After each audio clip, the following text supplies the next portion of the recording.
Ever feel outnumbered? Ever feel like the odds are against you? Happy Wednesday, friends. I'm Andy Ross. I'm pastor at Northminster Church in Tucson, Arizona. And we all have moments where we just feel outnumbered, we're not up to the task, and we can forget our best and secret weapon. You probably all know the story of Goliath and David. David was a kid. In fact, he was the kid brother.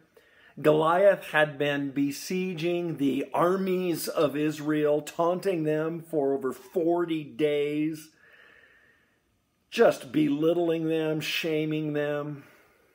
David shows up. He's the kid brother. He's been doing shepherding work. And he says, yes, I'll face Goliath.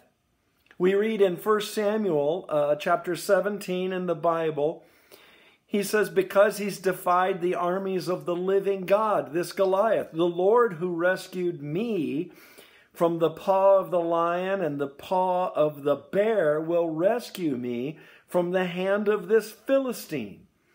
And so King Saul says to David, go and the Lord be with you.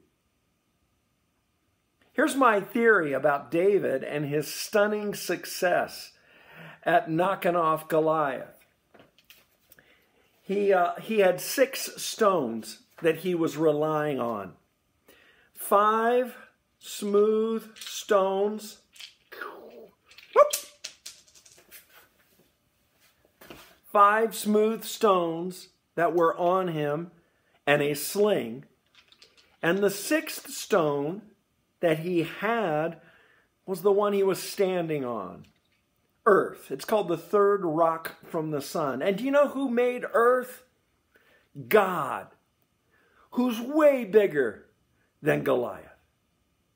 And David knew that. So 5 stones right there. And here's the deal. David was killer with a slingshot.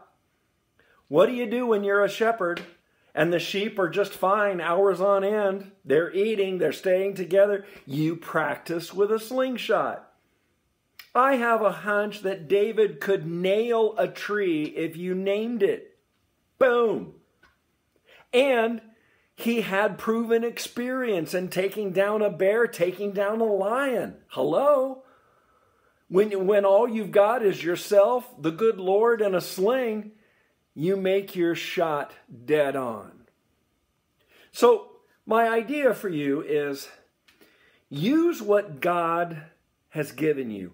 What are those talents and skills that God has given you and you've practiced them over the years?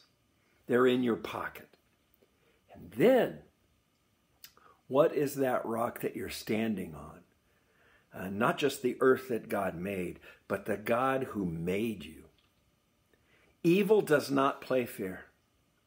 And there are forces in this world arrayed against us that are cruel, that are threatening, and they're real. But each day, use the talents and the spiritual gifts God has given you. And best of all, trust that in Jesus Christ, when he walked out of the tomb of death on Easter morning, that's our victory. We've already won.